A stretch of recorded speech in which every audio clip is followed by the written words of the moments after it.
One dark evening, as he was walking along the road, he caught sight of a little grey cottage, an isolated cottage, a deserted cottage by the roadside, and he knocked on the door to ask shelter for the night. And nor was he refused. Surprisingly, he was not refused for the shelter. Instead of the sour faces which ordinarily met him, the owner of the cottage, who was an old man without wife or child, was happy to get someone to talk to in his loneliness. Usually, whenever he knocked at the door of somebody seeking shelter, he was always chased away. But here, this man, the owner of the cottage, gave him a warm welcome. The owner was an old man without wife or a child. He was happy to have somebody to talk to in his loneliness. Immediately he, the owner of the cottage, put the porridge pot on the fire and gave him supper.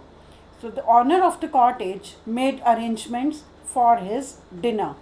Then he carved off such a big slice from his tobacco roll that it was enough both for the stranger's pipe and his own. Finally, he got out an old pack of cards and played majolais with his guest until bedtime. For the first time, the Rattrap sailor was given a warm welcome. Usually, he was chased away by the people, but here the owner of the cottage gave him a warm welcome. He prepared dinner for him. After the dinner, gave him tobacco for his cigar and also entertained him by playing a game of cards, majolais, with him. The old man was just as generous with his confidences as with his porridge and tobacco. So the old man not only gave him dinner and tobacco for his pipe, but also shared his secrets with him. The guest was informed at once that in his days of prosperity, his host, the owner of the cottage, had been a crofter. Crofter is a small scale farmer.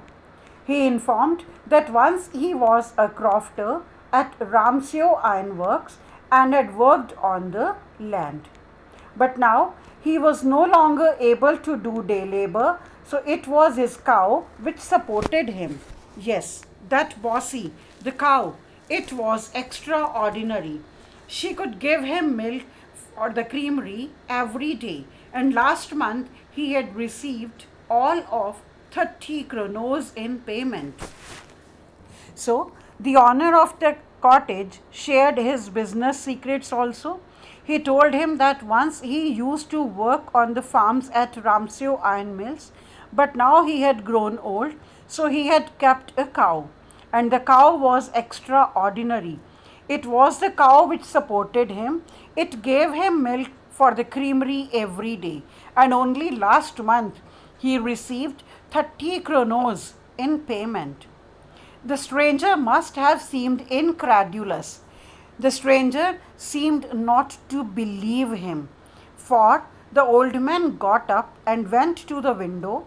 He took down a leather pouch which hung on a nail in the very window frame and picked out 3 wrinkled 10 kronor bills. The owner of the cottage thought that the Rattrap seller did not believe that he was having such a big amount.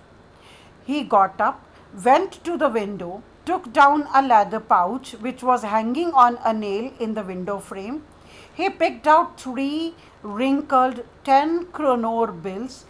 These he held up before the eyes of his guest, nodding knowingly, and then stuffed them back into the pouch. He showed the money to the Rattrap seller, then put the money back into the pouch. The next day, both men got up in good season. The crofter was in a hurry to milk his cow, and the other man probably thought he should not stay in bed when the head of the house had gotten up. They left the cottage at the same time.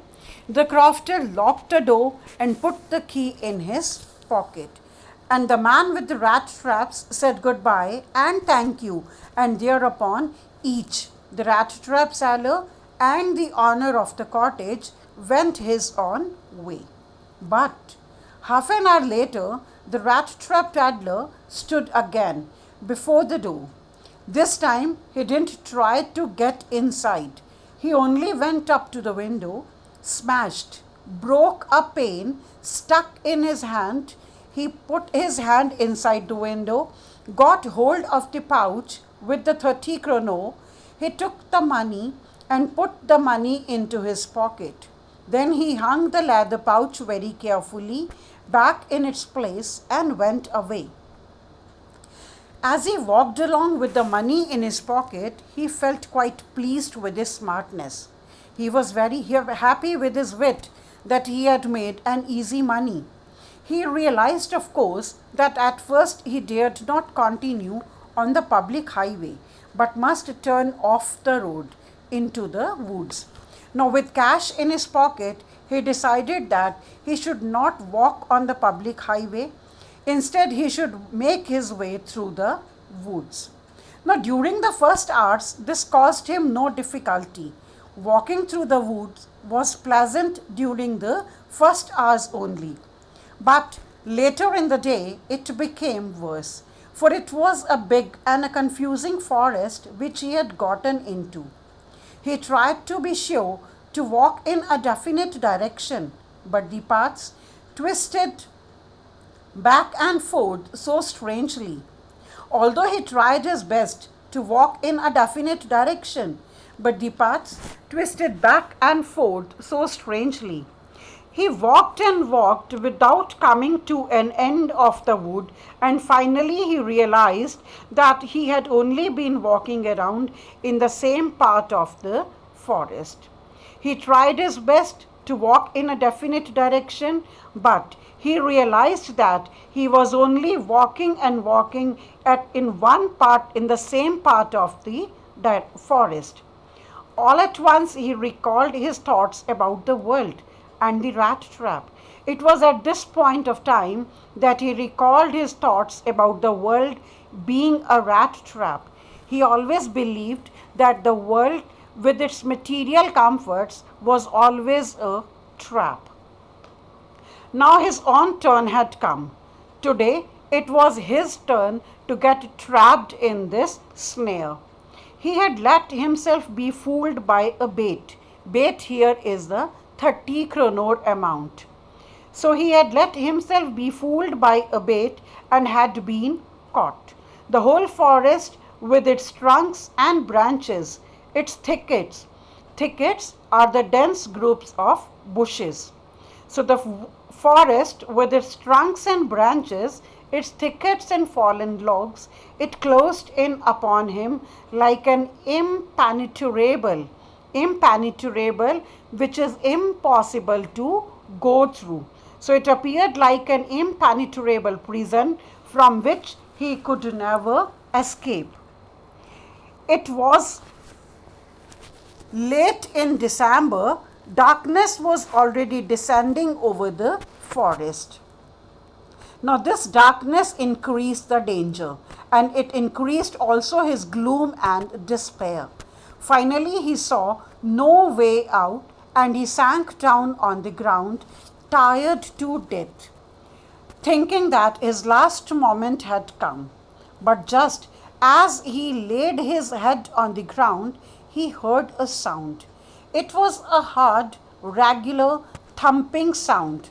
There was no doubt as to what that was. He raised himself. Those are the hammer strokes from an iron mill, he thought. So when he heard that thumping sound, he at once recognized that it was the sound of hammer strokes from an iron mill.